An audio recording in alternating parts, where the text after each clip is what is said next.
Tapi sebenarnya ahli-ahli bilang mereka nggak setuju dengan istilah vokal apa namanya box gitu, apa namanya kotak suara. Mereka lebih setuju dengan lipatan suara karena di sini kan bukan kayak kotak katanya, ini kayak lipatan. Tapi karena kita sudah terlalu sering nyebutnya kotak ya, jadi ya udah akhirnya sampai sekarang kotak suara gitu. Padahal sebenarnya itu bentuknya lipatan bukan kotak. Oke, naik lagi ke atas kita punya epiglotis nih di sini. Oke, ini udara mengalir udara dari sini. Tapi mulut itu kan bukan cuma dipakai untuk bicara kan? Nah, di sini ini alirannya makanan. Oke, ini alirannya makanan. See? Epiglotis ini sebenarnya nggak ada hubungannya sih dengan apa ya namanya ya, nggak ada hubungannya dengan pembentukan atau pemproduksian suara. Cuman kalau tidak ada epiglotis kita bisa kesedak. Kenapa? Epiglotis ketika kita bicara seperti ini dia menutup aliran udara ini. Oke, jadi kalau kalian makan bukan, epiglotisnya terbuka ketika kita bicara. Tapi ketika kalian makan, epiglotis ini tertutup. Kenapa dia harus tertutup? Kalau enggak, makanan kalian masuk ke paru-paru. Tuh. Jadi sebenarnya fungsinya itu sebagai katup ya, katup pembuka tutup udara di nggak bisa tunjukin, rasakan aja di dalam ini kalian. Makanya kata orang kalau makan itu jangan bicara, karena kalau epiglotisnya terbuka, ya makanan tuh bisa masuk ke dalam paru-paru kalian. Tuh. Oke, ini epiglotis namanya, kayak katup gitu, katup penutup udara. Kemudian ini pharyngeal cavity, apa namanya, saluran faring, saluran yang ada di leher kalian gitu. Apa ya yang pas di dalam sininya nih, antara mau ke paru-paru dan antara mau ke makanan. Sini ada kayak semacam apa ya, gua ya kita bisa bilang, cavity, saluran gitu. Ya, itu namanya disebut dengan saluran faring bahasa Indonesianya, saluran faring. Kemudian tongue bag. Kalian rasain sendiri di belakang sini ada namanya tongue bag. Belakangnya lidah ini, lidah bagian belakang. Kemudian kalian tahu uvula yang kayak bola di belakang sini. Yang kalau kalian pegang-pegang tuh bisa muntah gitu. Itu uvula. Pernah lihat nggak di depan kaca gitu sesuatu yang apa namanya bergantung di langit-langit sana? Pernah nih. Ya, pernah nyoba apa namanya ngulik-ngulik itu uvulanya supaya muntah waktu zaman kecil. Waktu zaman saya kecil pernah ini kerjaan waktu kecil. Uvula, itu namanya uvula. Oke, bahasa Indonesianya itu anak tekak. Anak tekak. Oke, mungkin kalian tahu bentuknya, tahu pernah lihat, tapi mungkin nggak tahu namanya. Oke. Ya, itu disebut dengan anak tekak atau uvula. Nah, kemudian ada velum. Di atas uvula di sini ada velum. Velum itu artinya langit-langit lunak. Coba kalian rasain pakai lidah kalian ke belakang sana. Kan ada langit-langit yang lunak ya. Ada memang. Ya itu ya kalau ada yang perbatasan antara keras sama lemah itu velumnya kalau yang lemah belakang sana. Itu velum namanya. Kemudian di sini ada oral cavity. Ini oral cavity ini kan mulut, rongga mulut, rongga mulut kita ya. Everybody has it. Semua orang punya. Oral cavity itu namanya rongga mulut. Kemudian di atasnya velum tadi yang keras ada yang kasar. Bukan kasar, keras. Nah, kalian rasa sendiri di sini. Ini namanya palate atau langit-langit keras. Velum, langit-langit lunak. Palate, langit-langit keras. Oke, kita turun ke bawah. Kita punya yang namanya tongue blade. Di sini nggak terlalu terlihat. Tongue blade itu ada dua, samping kanan, samping kiri. Tongue blade itu adalah samping lidah, bagian samping lidah. Oke, mungkin kalau di sini nggak terlalu, pas kita bicara nggak terlalu terasa, tapi pas sudah belajar fonologi atau belajar fonetik baru tahu. Ternyata lidah, semua bagian lidah itu berfungsi untuk mengatur bunyi apa yang akan keluar. Jadi di dalam lidah itu sangat penting, dia berperan penting sebagai artikulator untuk menghasilkan udara. Oke, tongue blade, walaupun di sini blade katanya ya, blade itu adalah bahasa Inggrisnya pedang gitu ya, pedang kalau nggak salah, pedang atau dagger itu. Ya, pedang deh kalau nggak salah blade itu. Tapi itu kan blade. Dia sebut dengan daun lidah kalau bahasa Indonesianya. Daun lidah atau samping lidah. Bukannya daun lidah. Bahasa Indonesia lebih aneh lagi, daun lidah. Oke, kemudian kita punya tongue tip, tip of the tongue. Oke, tongue tip ujung sini, ujung lidah. Oke, ini gigi atas, gigi bawah. Gigi juga berperan penting untuk menghasilkan bunyi. Kemudian ada lips, lips itu adalah bibir atas, bibir bawah. Kemudian di sini. Nah, kalau kalian ada ngerasa jendul-jendul di sini, kan langit keras kan. Kemudian kayak ada kayak jembatan gitu sebelum ke gigi. Kayak ada jendul gitu di situ. Itu namanya alveolar ridge. Alveolar ridge. Alveolar. Oke, yang terakhir adalah nasal cavity. Ada nose juga. Ini hidung. Kemudian di dalam hidung itu ada yang namanya nasal cavity. Nasal cavity itu adalah rongga hidung. Rongga hidung. Jadi kalau ada cavity di sini itu adalah rongga. Rongga mulut, rongga hidung, rongga taring. Oke. Ini dihafalkan bahasa Inggris sama bahasa Indonesianya karena setelah ini akan ada tugas juga menjelaskan tentang gambar ini. Bukan menjelaskan sih, menyebutkan apa saja bagian-bagian organ bicara manusia. Ya. Oke, next. Kita lanjut ke penjelasannya. Karena kalian masing-masing punya, bayangkan aja ya. Bayangkan masing-masing. Oke, ada lips. Lips include upper lip and lower lip. Oke, lips itu terdiri dari upper, bibir bagian atas, dan lower lip, bibir bagian bawah. Mereka biasanya digunakan untuk menyebutkan bunyi-bunyi. Nanti ini juga akan kita pelajari minggu depan. Saya kasih aja sedikit penjelasan. Biasanya bibir ini digunakan untuk menghasilkan bunyi yang disebut dengan labial atau bilabial. Labia itu adalah bibir. Bilabial itu adalah dua bibir. Bilabial. Ketika kita mau menyebutkan peh, beh, itu peh, beh, atau weh gitu. Kita menggunakan bibir. Beh, dua-duanya. Oke, kemudian kalau kita mau nyebut bunyi apa lagi? Peh. Itu dihasilkan dengan gigi dan bibir, tapi tetap bibir involved juga di situ, termasuk juga. Nah, satu lagi hal yang penting dari bibir itu membentuk bunyi vokal. Jadi ya benar, bibir itu adalah salah satu yang paling penting karena apa? Kalau nggak punya bibir, kemungkinan bunyi vokalnya agak terganggu gitu. Bunyi vokal itu kayak a, i, u, e, o. Jadi dia nggak udara tuh keluar aja, tapi yang membuat udara itu memproduksi suara itu adalah bentuk bibirnya. Coba kalau kalian nyebut a gitu, bibirnya kemana? Atas dan ke bawah, gitu ya. Kalau o gitu, ke depan. Ya ke depan, tapi bentuknya gimana? O bulat. Kemudian kalau i tertarik ke belakang, tertarik ke samping kanan kiri. Coba kalau kalian mau bilang o tapi tarik ke samping kiri kanan, bisa nggak? Jadi bunyi yang beda. Nggak bisa. Jadi tergantung dari bibir kalian itu bergeraknya kemana, itulah bunyi yang akan kalian hasilkan. Jadi bibir itu salah satu organ yang paling penting, ya, organ yang paling penting dan paling terlihat. Ketika orang bicara kan yang paling pertama terlihat itu bibir.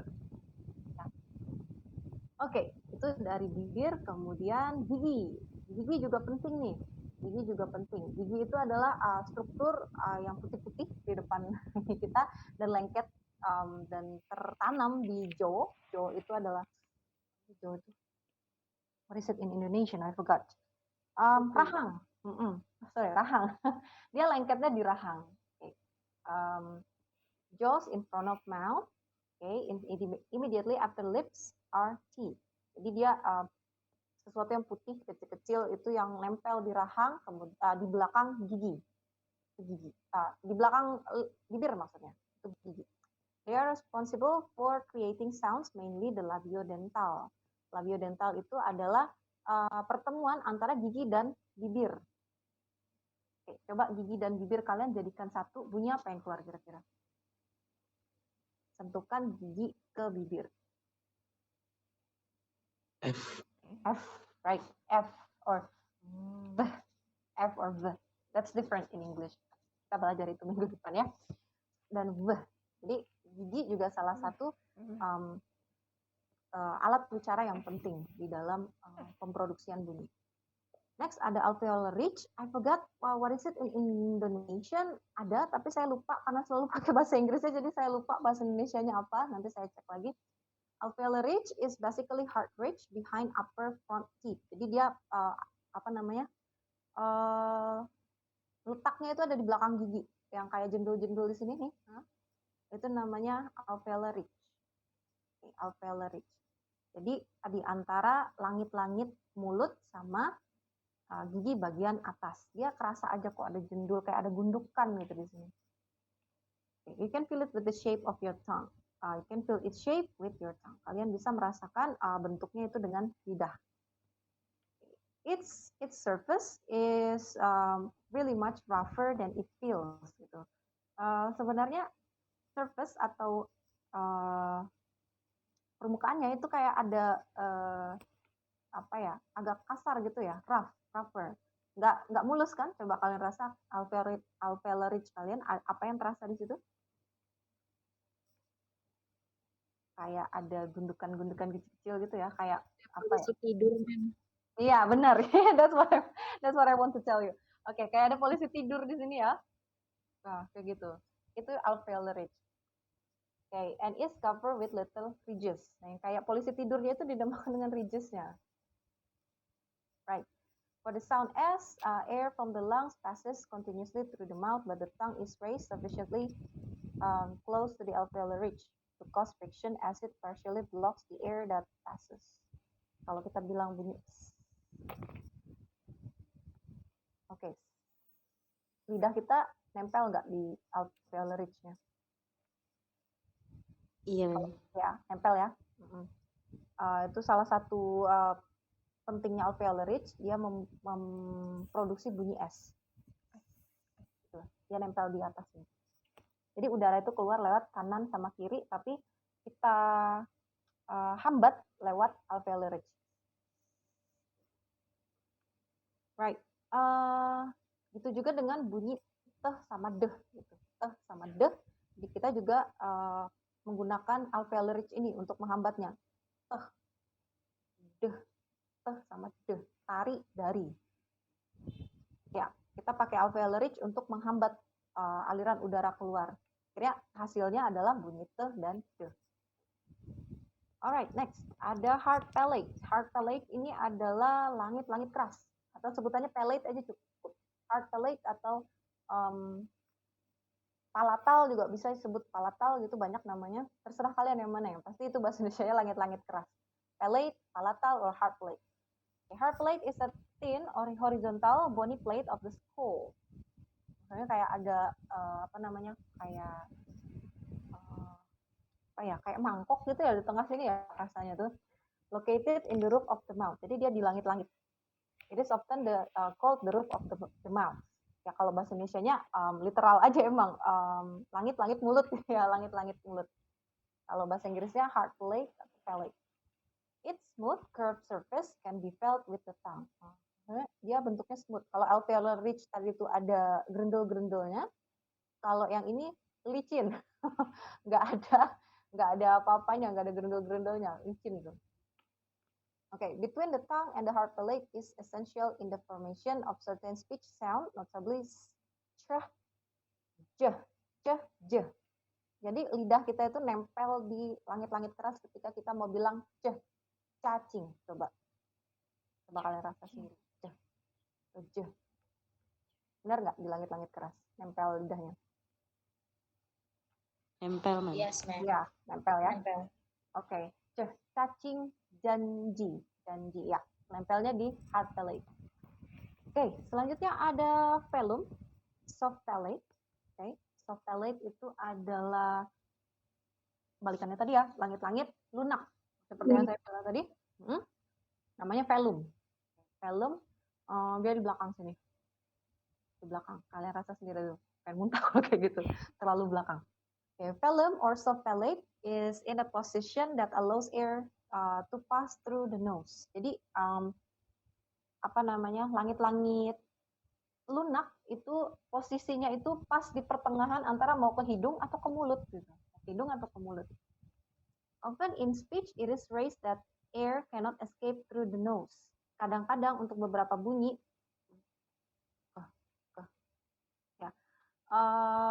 untuk beberapa bunyi, tapi enggak di bahasa Inggris sepertinya, dan bahasa Indonesia juga enggak, ada yang menggunakannya untuk menghambat udara.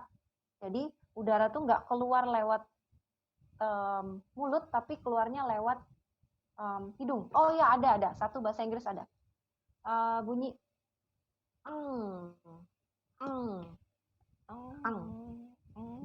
kayak ngambil, ngapain gitu, Coba kalau sebutkan bunyi ang.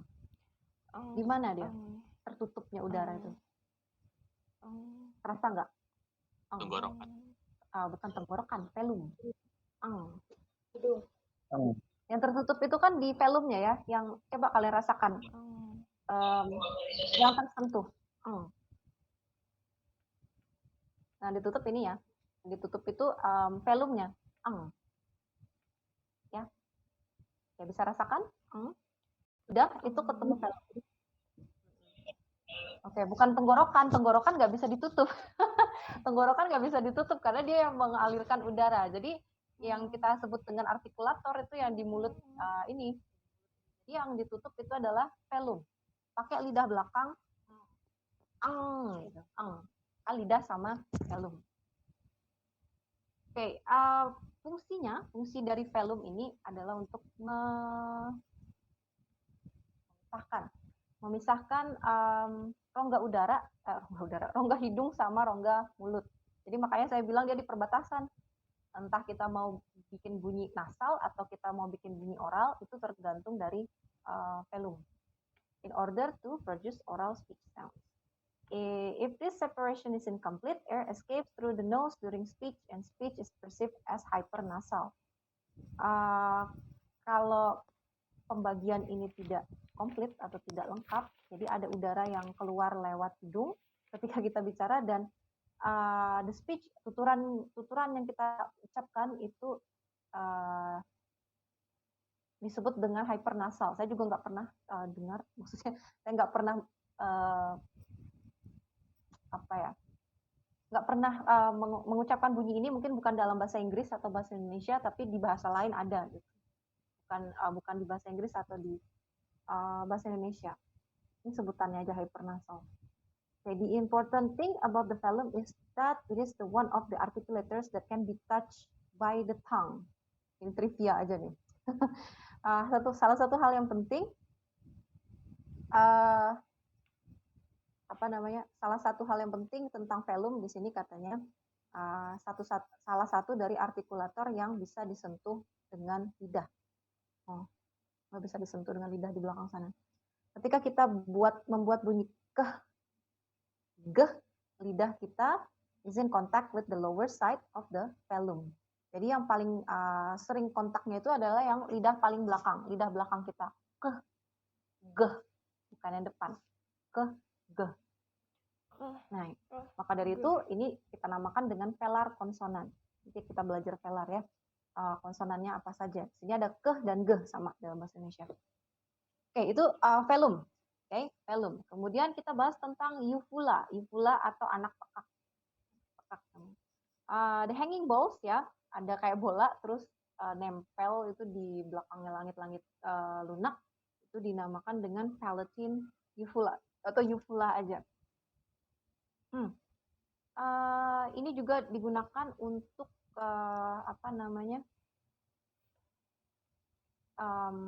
membuat bunyi atau menghambat bunyi, tapi dia nanti tandem atau kalau kita menggunakan itu otomatis juga menggunakan uvula gitu maksudnya. The back of the throat, the palate, and the air coming up from the lungs.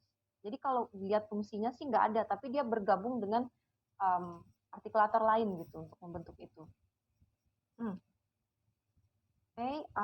Dalam banyak bahasa lain maksudnya ya, dia menutup it closes dan dia menutup untuk mencegah udara itu keluar dari hidung ketika kita membuat bunyi. Oke, selanjutnya ada glottis. Glottis itu adalah kombinasi dari vocal folds. Vocal folds itu yang saya bilang tadi, vocal tract, kotak suara, and space in between the folds, and is known as glottis. Glottis itu kombinasi dari vocal folds sama space-nya. Ini vocal folds ya, anggap aja ini vocal folds. Space di dalamnya itu namanya glottis. Jadi terbuka, tertutup. Yang terbuka atau tertutup itu dinamakan dengan glottis.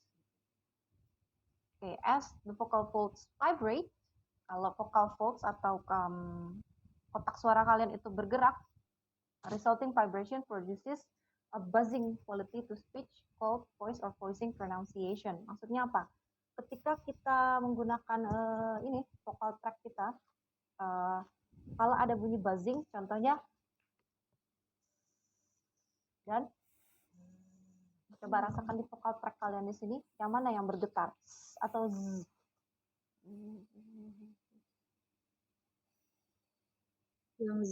Yang kedua memang. Ya. Oke, ini ada hubungannya dengan glottis. Ada hubungannya dengan glottis juga. Dia juga membantu untuk membentuk getar sama nggak getarnya bunyi. Ya.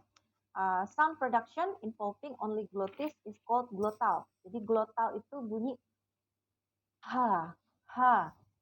Ketika ini vocal folds ya. Ketika kita bicarakan dia nutup buka gitu.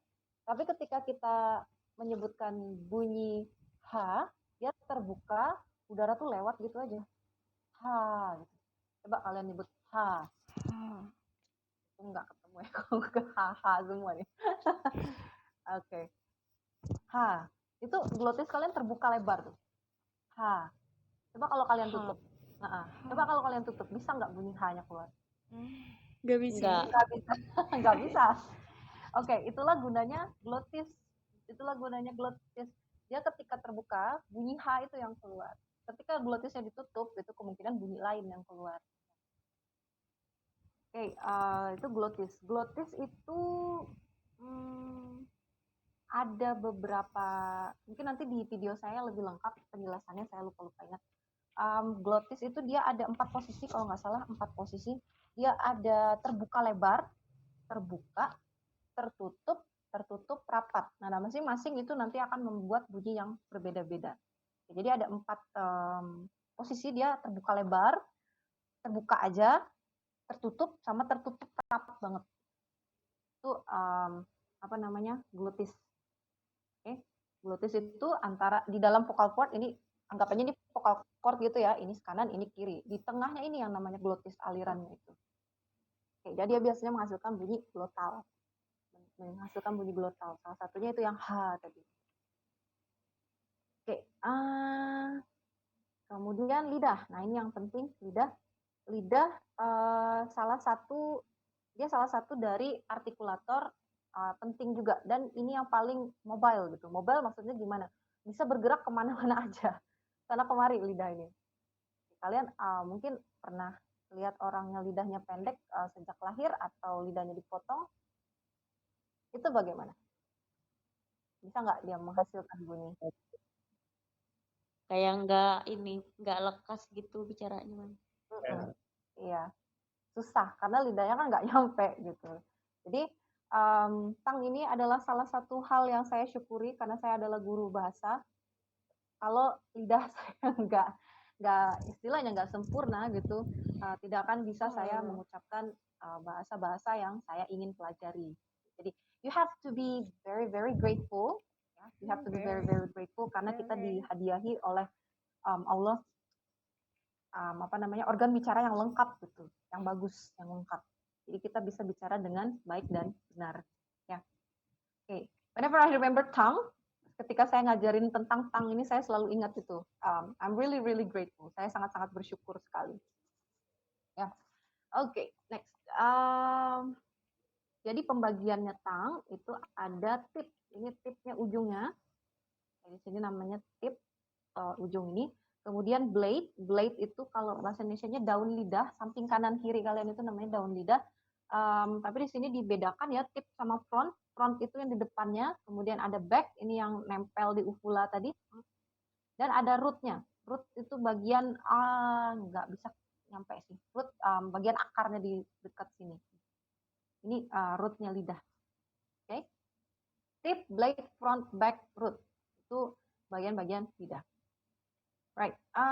Next ada lungs. Okay, this is lungs. Okay, lungs itu adalah tempat di mana udara itu mengalir. Okay, udara diterima dan udaranya mengalir. Ini udara. Ini paru-parunya ya. Ini paru-paru. Nah, yang ini dinamakan dengan trakea. Trakea, batang tenggorok. Batang tenggorok kalian di sini nih. Ini trakea namanya. Nah, kemudian di atas trakea itu ada laring. Kalau cowok-cowok nih pasti kelihatan. Kalau cewek-cewek yang nggak kelihatan. See, this one, ini yang naik turun itu. Ini ada Adam's apple. You know? Apa Jakun. Jakun, that's right. Saya lupa. Ya, jakun. Right. Kalau cowok-cowok kelihatan. Kalau cewek-cewek nggak kelihatan. Tapi kalau cowok-cowok, kalau bicara pasti dia gerak, naik, turun, naik. Ya. Naik turun. Itu yang dinamakan dengan laring. Nah, laring ini dia ada yang dilindungi di dalamnya. Laring itu adalah voice box-nya, kayak kotak suaranya. Sebenarnya yang dimain dengan kotak itu laringnya gitu. Di dalam sini. Nah, laring itu dia terdiri dari vocal folds dan glottis di sini. Di dalamnya ini. Ini laring. Ini yang naik turun tadi ya, ini Adam's apple-nya, jakunnya. Di dalam sini ini ada vocal folds atau kotak suara kita tadi sama glottisnya. Jadi kalau nggak punya laring, itu kotak suara kalian itu tidak terlindungi. Jadi jangan jangan macam-macam ya, hati-hati sekali sama jakun, jadi hati-hati sekali sama kotak suara kita di sini. Kalau cewek-cewek mungkin bisa terasa dari getaran di sini ya. Dari getaran di sini ketika kita bicara, laring, vocal folds dan glottisnya itu bergerak juga. See? Getarannya itu, disitulah laring. Oke, ini laringnya. Right. Oke, ini udah saya jelasin. Oke, trakea itu windpipe atau batang tenggorok ya, itu cuman yang menyambungkan.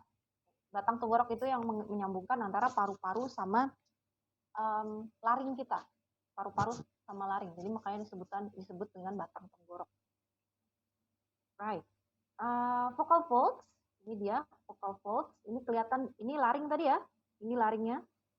Ini laring yang pink agak tua di atas ini. Ini namanya laringnya. Nah, di dalam sini dia melindungi vocal folds nih. Dia V-shape gitu. Ini yang kita lindungi. Inilah yang membuat kita tuh bisa bersuara gitu di sini. Coba kalau lagi, pernah nggak suara kalian hilang sama sekali? Pernah. Itu lagi bengkak. Itu lagi bengkak, makanya nggak bisa keluar suaranya.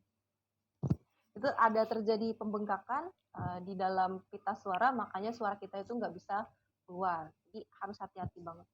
Kebanyakan ngomong juga bisa bikin hilang suara. Oke, jadi bukan hanya penyanyi aja ya yang vokalnya atau vocal cords atau vocal folds-nya itu penting, guru juga sama.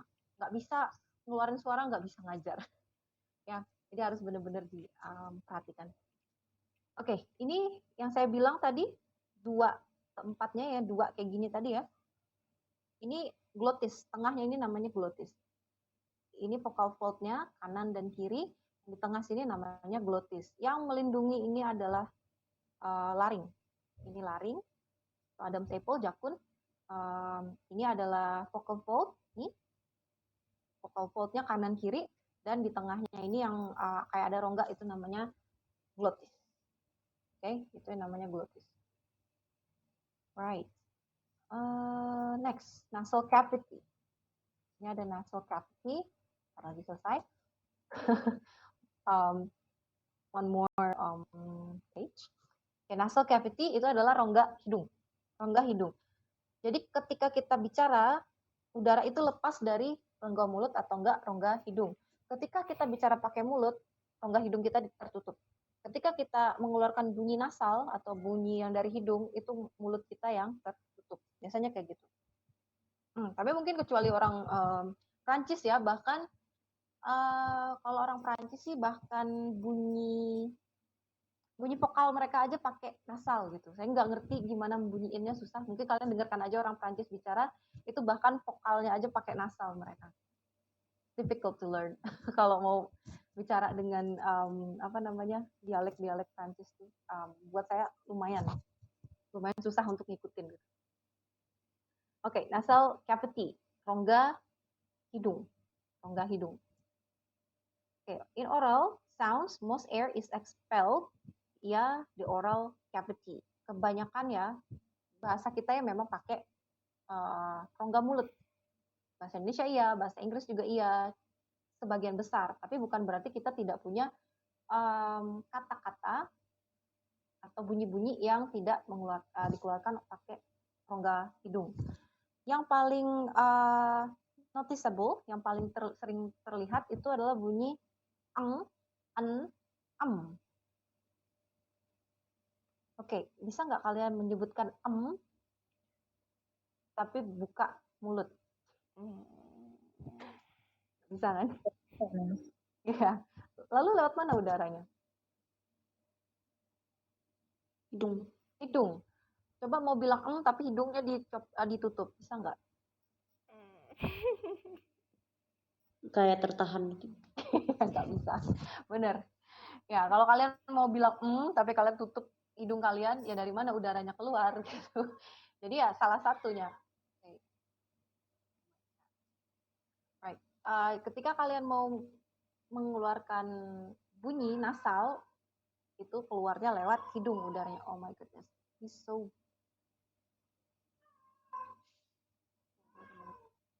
sana keluar. Okay, sorry, my cat is really noisy. Stop there. Okay. Punya chatty banget, suka ngomong dia. Oke. Apa tadi ya? Sampai mana ya? Oke, jadi kalau bicara itu ada dua ya. Dia bisa keluar lewat mulut, udaranya bisa keluar lewat hidung. Gitu. Kalau pakai mulut, keluar lewat mulut, udaranya keluar lewat mulut. Tapi kalau kita pakai hidung, yang lewat mulut itu kita tahan. Selain itu ada itu bunyi yang kita tahan semuanya, udaranya keluar dari mulut pakai lidah. Rasakan. Tertahan semua nggak lidah? Tertahan. Ya, tertahan. Nggak ada yang keluar kan udaranya. Lengket semua. Keluarnya lewat hidung. Sama tadi juga, yang velar tadi. Itu juga kita tutup close, kita tutup dengan rapat udara, itu nggak bisa keluar lewat mulut. Jadi yang diproduksi adalah bunyi kita tutup dengan velum di belakang sana sama bagian belakang lidah. Nah, itu dinamakan dengan nasal cavity, rongga hidung. Oke, rongga hidung. That's it. Ada passive and active articulators. Saya jelaskan secara simpel aja di sini, secara sederhana. Passive dan active articulators itu adalah artikulator pasif dan aktif. Maksudnya pasif dan aktif itu gimana? Ada yang mobile atau gerak terus, yang fleksibel, ada yang diem di tempat. Contoh, kalau kalian mau bilang bunyi F, yang mana yang gerak? Gigi atau bibir? F.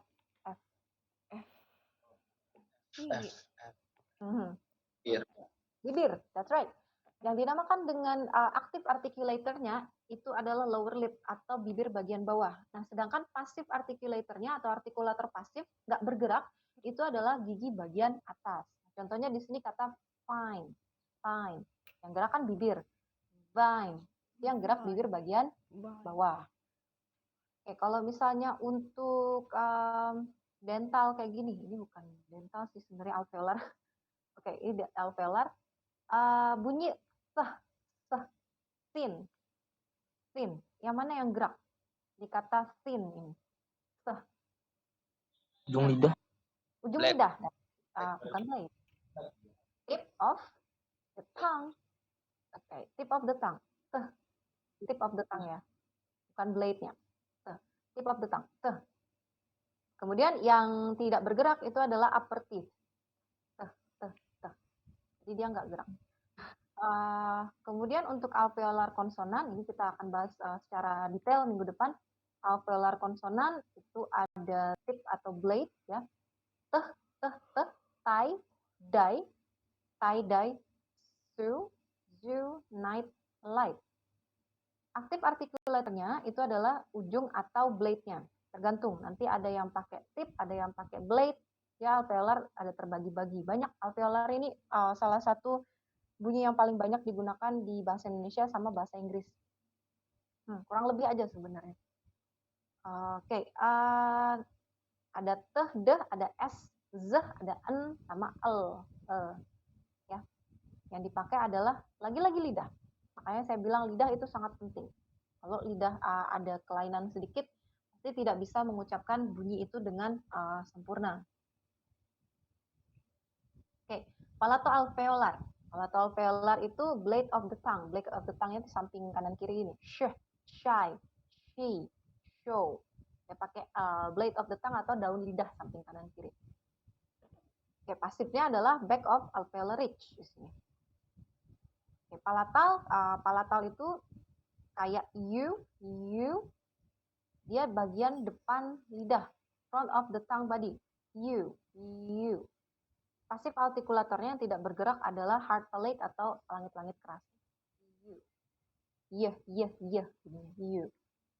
Kemudian yang pelarnya tadi yang langit-langit lunak, yang aktif itu adalah back of the tongue karena velum itu nggak bisa gerak, jadi yang bergerak itu bagian belakang lidah. Pasif artikulatornya ya jelas velum. Ada bunyi keh, curl, atau geh, curl. Curl, girl. Oke, bisa dipahami sejauh ini? Yes, ma'am. Oke, bisa. Alright. Mungkin nanti saya jelasin aja ya. Ada yang tanya. Saya sebut satu suku nih. Saya sebut satu suku yang susah banget nyebut R. I think you can guess it. Itu bukan karena mereka tidak bisa. R itu bukan karena tidak bisa mengucapkan, tapi itu karena budaya. Sama kayak bahasa Inggris ya. Sama kayak bahasa Inggris, kalian mengharapkan Cinta Laura menyebut dia namanya Cinta tuh nggak bisa. Dia nyebut nama dirinya apa coba? Bukan Cinta. Pakai apa dia nyebutnya? Yang sering diketawain orang tuh. Gimana? Nyebut nama diri Cinta tuh. Cinta Laura. Tahu kan Cinta Laura kan? Ya. Ada yang saya dengar tadi, oke, dia nggak nyebut dirinya Cinta, tapi Cinta, right? Cinta, ya. Mungkin buat kalian atau buat kita itu lucu ya. Mungkin buat kita lucu, tapi kita lihat lagi background-nya dia memang bisa bahasa Indonesia, tapi bahasa pertamanya bukan bahasa Indonesia. Yang ada dalam bahasa Inggris atau mungkin bahasa Jermannya itu adalah tsch. Makanya ya, sure. Makanya dia bukan bilang cinta, tapi cinta. Cinta. Itu karena dia memang nggak bisa nyebutnya. Memang dari sononya. Lagi-lagi balik ke budaya. Nah, kita balik lagi ke satu kasus suku tadi ya. Suku di Kalimantan ini. Mereka nyebutnya R itu jadi al. Tapi kita tidak melihat itu di satu orang aja, dan bahkan satu orang pun sebenarnya bisa menyebutkan R yang benar gitu. Nah, itu dikarenakan sukunya tadi secara kolektif membunyikan R itu pakai L. Ya. Jadi itu bukan karena kelainan, bukan. Ada bunyi-bunyi yang itu memang sudah dari sononya. Maksudnya dia bahasa pertamanya bukan bahasa Indonesia gitu, mungkin bahasa Inggris atau mungkin bahasa Banjar, bahasa Dayak dan lain sebagainya. Begitu juga ketika orang-orang bilang F, ini ada orang Banjar, ada orang Dayak, pasti bisa nggak orang-orang tua zaman dulu tuh nenek, kakek atau orang tuanya jam sekarang bilang F atau V, F atau V. Jadi apa biasanya F atau V itu? Jadi P. Yes, that's right. Benar sekali.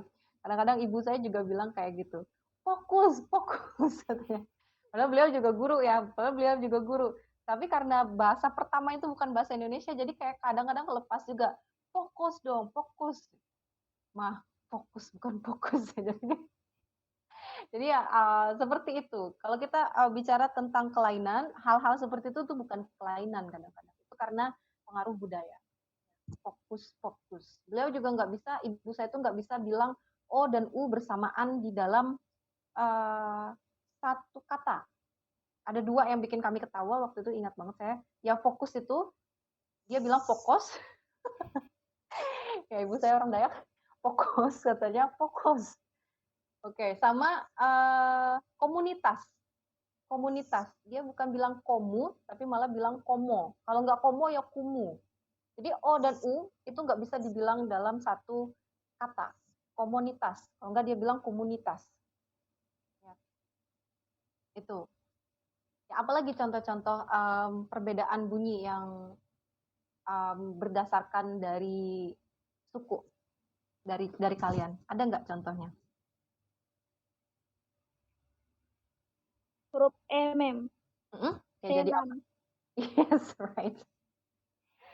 Ya, oke. Ini saya juga ingat cerita guru saya. Nah, dulu kan banyak guru saya orang-orang Dayak ya. Guru-guru saya juga gurunya orang Dayak gitu.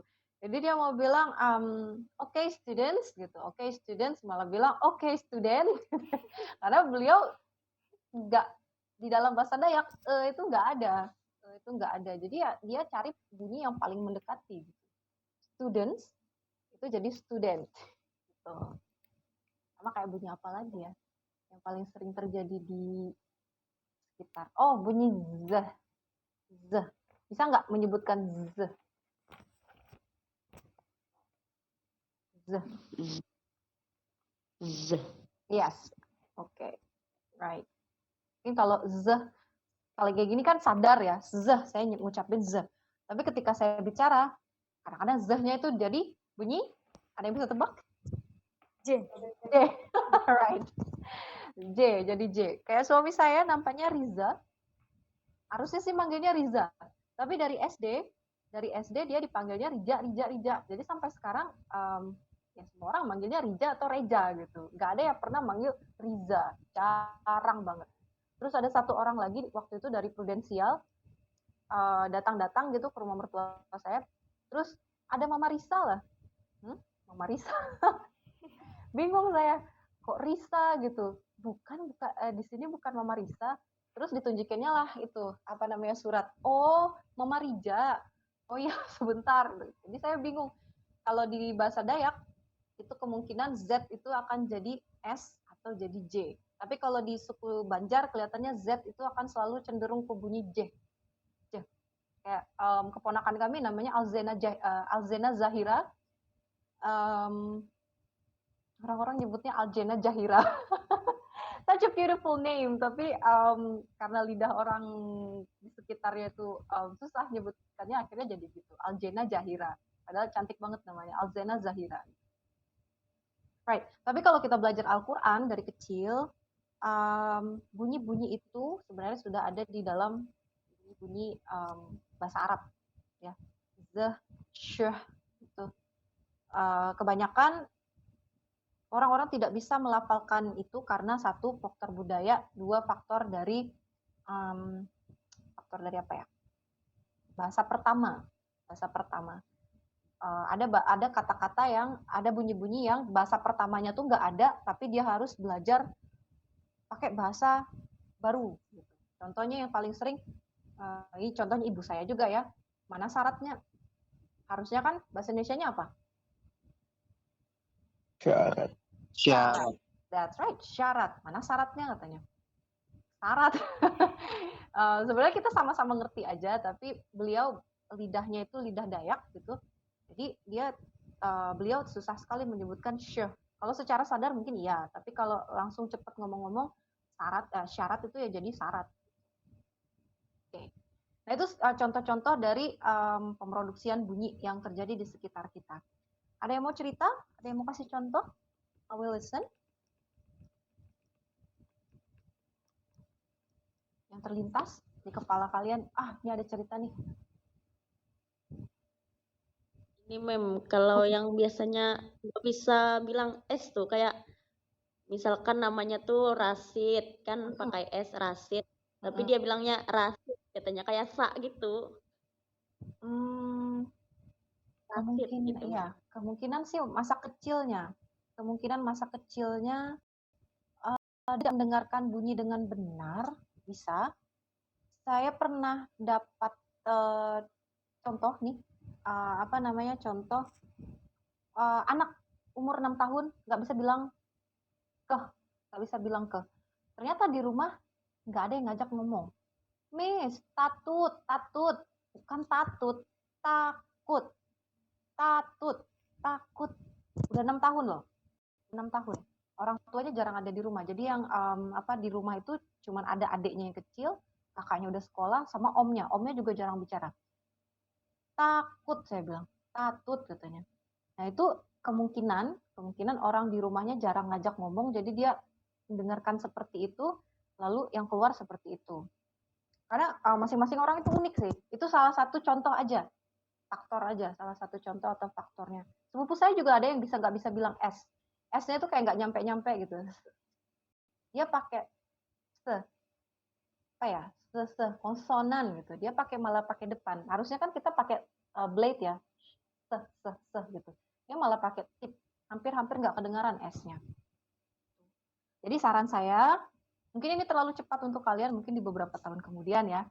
Ketika kita bicara sama anak kecil, adik kalian atau siapapun itu, bicara yang benar. Jangan baby talk. Ya, jangan di baby talk. Karena ketika kita menggunakan baby talk, mereka dengerin kita tuh sebagai contohnya. Ya, jadi dari orang tua jangan mengajarkan mereka baby talk. Iya nak, mama, iya nak, makan gitu ya. Makan. Ada sih hal-hal yang emang lucu gitu ya jadi baby talk, tapi saran saya ketika kita mau mengajarkan bunyi-bunyi bahasa yang benar, ucapkan sebagaimana adanya. Ya, itu jawabannya tadi. Siapa namanya? Putri, Mem. Oke, Putri. Kasih, Mem. Okay, I'll stop sharing this. Yeah. Okay, hope that helps. I'm going back. All right, any other questions?